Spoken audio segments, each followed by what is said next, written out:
Thanks, everyone. Hi, my name's Monica. I am as a creative person, I'm a writer and a filmmaker. I've run my own production company for 25 years, so I know how it feels to be you.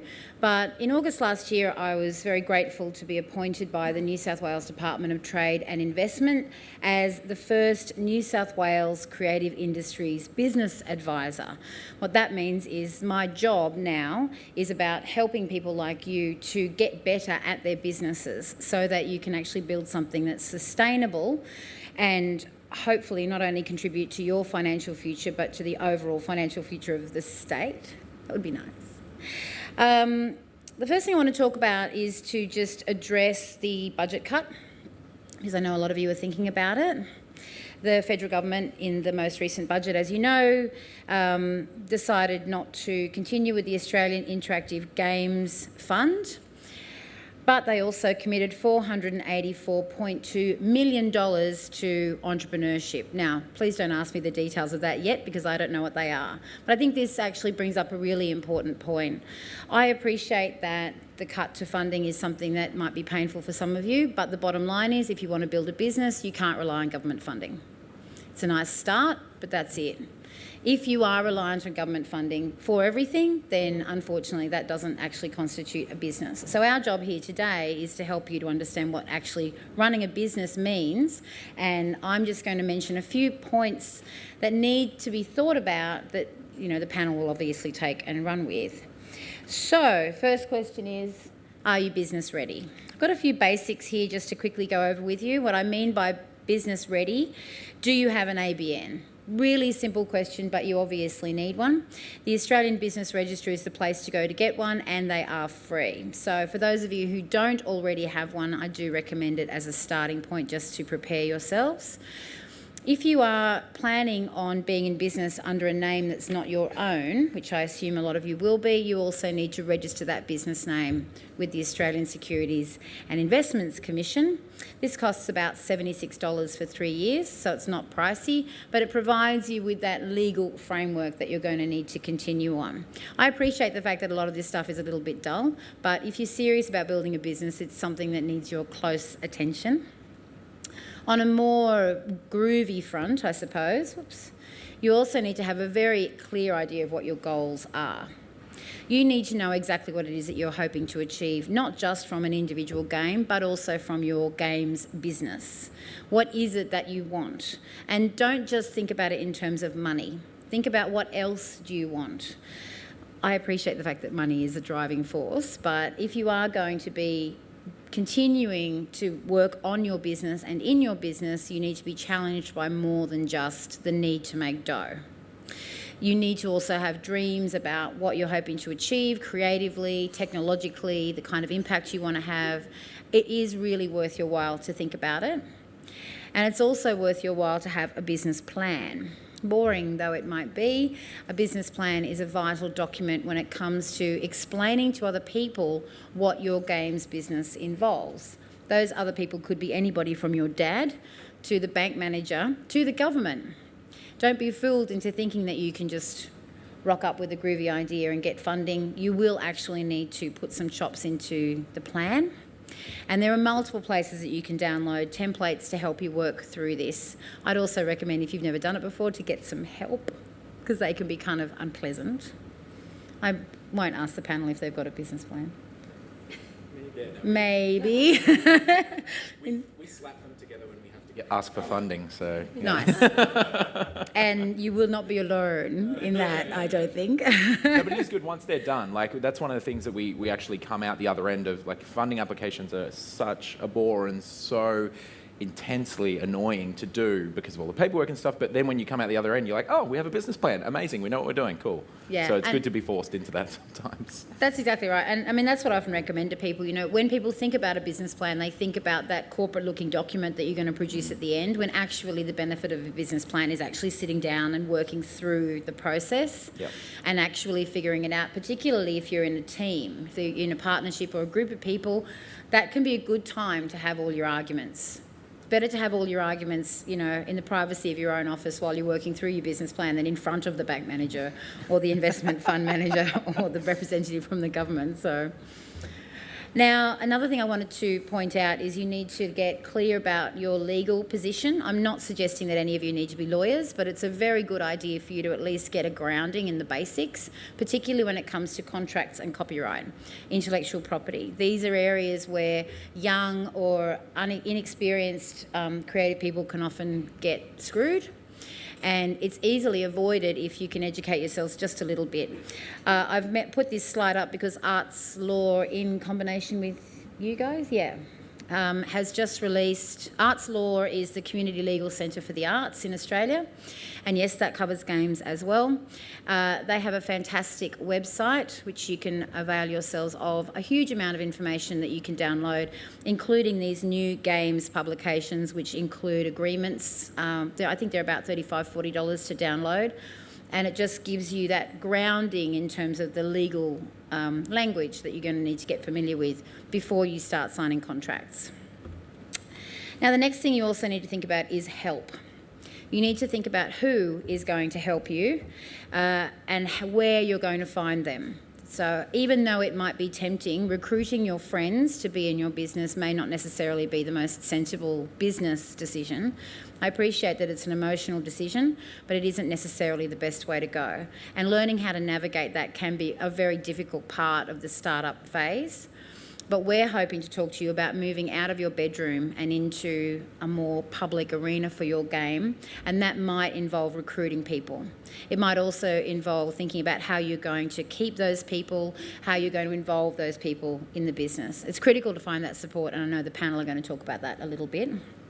It's also critical for you to think about the other resources that you're going to need. Again, if you're moving out of the bedroom, it's time to think about office space, suppliers, where are you going to get your IT from, who's your accountant going to be, will you need to get a lawyer?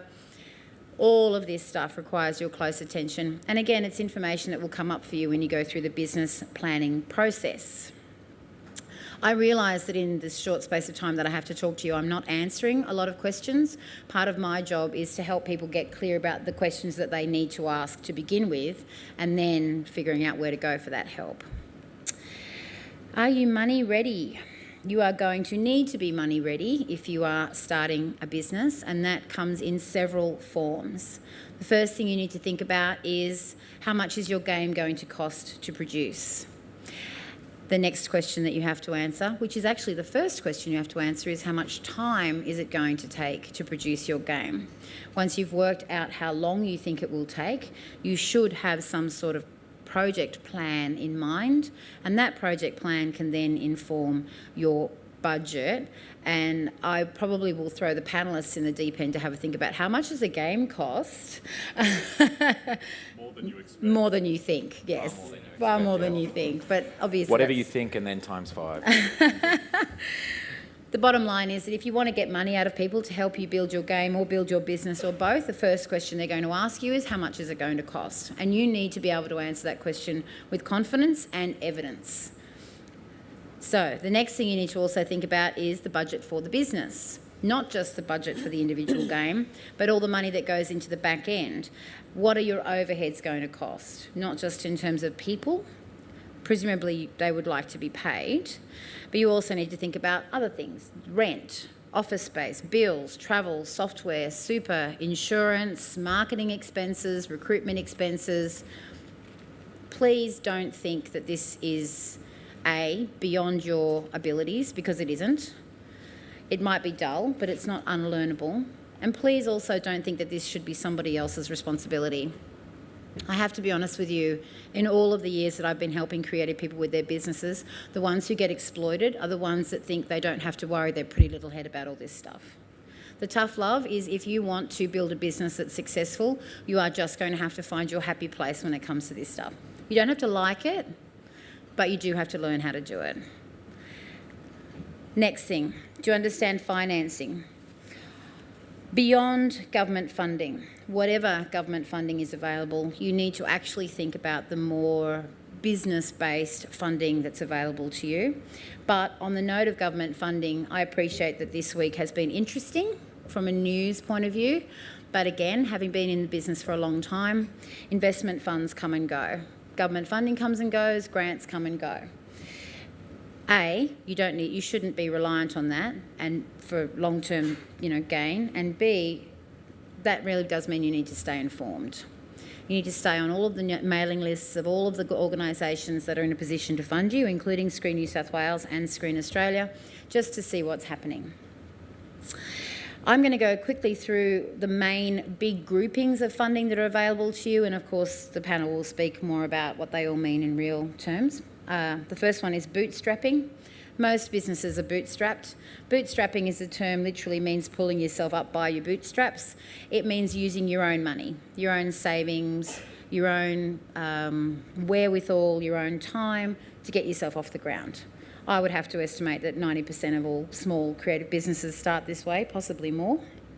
This does include a small startup team of friends who are working out of your bedroom and not getting paid, and it's a starting point. Debt financing is exactly what it says on the tin. Using borrowed money to help your business, and that borrowed money could come from a bank, or it come from your parents, or it could come from a credit card. It all means, of course, that money will be paid back, sometimes with interest, but it doesn't mean that person who lent you the money owns any part of your business. They don't own the business, they've just lent you the money. Equity finance, on the other hand, is ownership of your business. Equity finance means that the person who's given you the money also expects to take a slice of that business and a slice of the profits, if there are any. So be incredibly careful about, when you are discussing financing with people, that you understand the difference between debt and equity. It can make a big impact on you later in terms of, when you start to make some money. Angels and venture capitalists are wonderful creatures who hide. A business angel is usually the term used for a wealthy individual who invests their own money in something, in this case a game. Venture capitalists are professional investors. It's their job to invest money in startup businesses or projects. And they do, of course, usually expect some sort of equity. They're also expecting profit. So again, you will need to know how to talk to these people, or they won't give you anything at all. You also might want to have a think about crowdfunding. I'm sorry, I have to ask you, did any of you use crowdfunding for support? Yeah, we just crowdfunded Armello to the tune of 300k. So Cool. Okay, that's good. Sorry, I didn't know that in advance. how dare you? I know. How dare I? How dare I? I know. Yeah, no, that's fine. Possible, Kickstarter, Indiegogo, Venture Crowd, all of these offer you the possibility of crowdfunding, and crowdfunding is obviously something that the panel can talk more about. And finally, what I like to call working for the man. Lots of games and other sorts of creative businesses use this as a way of funding themselves. Fee for service. So that could include starting a business that also does web development or, 3D visualization or visual effects or whatever it might be, in addition to games development. Working for the man, working for the corporate sector funds the creative work on building your own game. But that can be a trap, and I know that some of the people on the panel have had some experience with that. Quickly to finish off, who will love your game? Apart from you, of course. A few aspects about this. Again, when we're moving out of the bedroom, we need to know who our audience is. Who is going to want to play your game? And more importantly, why? And again, those are questions that anybody who is going to give you money will ask you. Who's going to play it and why are they going to play it? Let's all assume that if you are talented and clever enough to have come up with something that has the potential to be made professionally, that you are now competing on a level with a whole bunch of other people who are also talented and clever. If you are talented and clever, I'm really, really happy for you, but it's not enough. You need to bring something else to the table. And what that something else is obviously going to be for you to think about. And I apologise for the tough love, but that's the difference between the people who make it and the people who don't, is the people who make it understand that talent and ability is not enough. You have to bring something else as well. Knowledge is a good start. You also need to know your industry. You need to know your industry here in Australia. You also need to know your industry overseas. You are competing on a global level. And if you want to make some big dollars, you will have to compete on a global level. And speaking of that, you need to know who your competitors are as well. In particular, you need to know what else is being developed, where everybody else is at with their own games, what's happening here in Australia and what's happening elsewhere. Inform yourself about what's going on. Be an expert on your industry. 2 final pieces of advice that I have before I hand over. My first piece of advice is this: reverse engineer your luck. What I've found working with creative people in Australia is that we have this kind of trajectory where if we have any kind of success in the beginning, and this is true not just in the games industry or film, but also in writing and performance and dance and design and all the other things that I work with, if you have any success in the beginning of your career, it's because you're lucky. If you continue to have success, then you're a sellout. And if you continue after that point, then you're a wanker. Somewhere in that trajectory, you end up moving overseas, and then everybody wants you back again because you're, our fill in the blank here.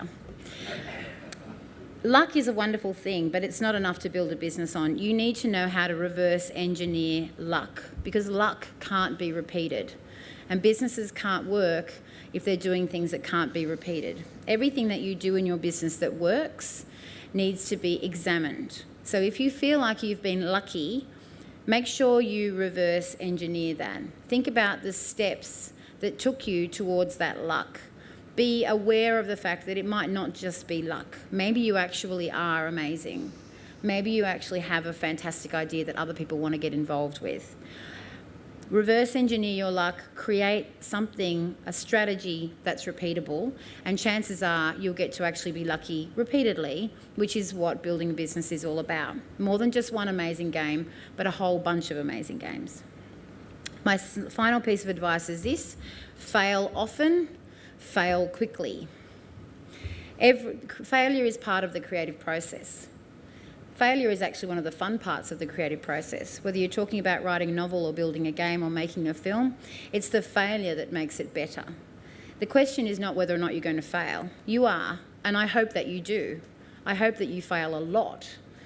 What I also hope is that you don't just decide to give up at that point, but to keep going, to figure out what made you fail in the same way that you have to figure out what made you lucky, and actually think about how to create a business strategy where you can turn that failure into a success later. Final thing I want to say. As part of my job, I've been funded to provide one-on-one business advice for people exactly like you. 1 hour of free business guidance or coaching. The little asterisk there is not a trick.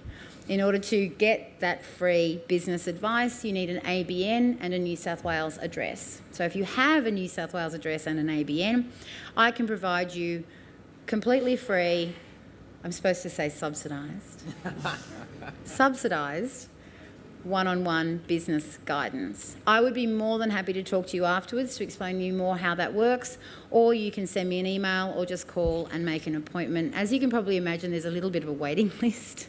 I think I'm kind of booked up until the end of June, but honestly, please do come and chat to me. I'm happy to answer any of your questions later on today or in a one-on-one.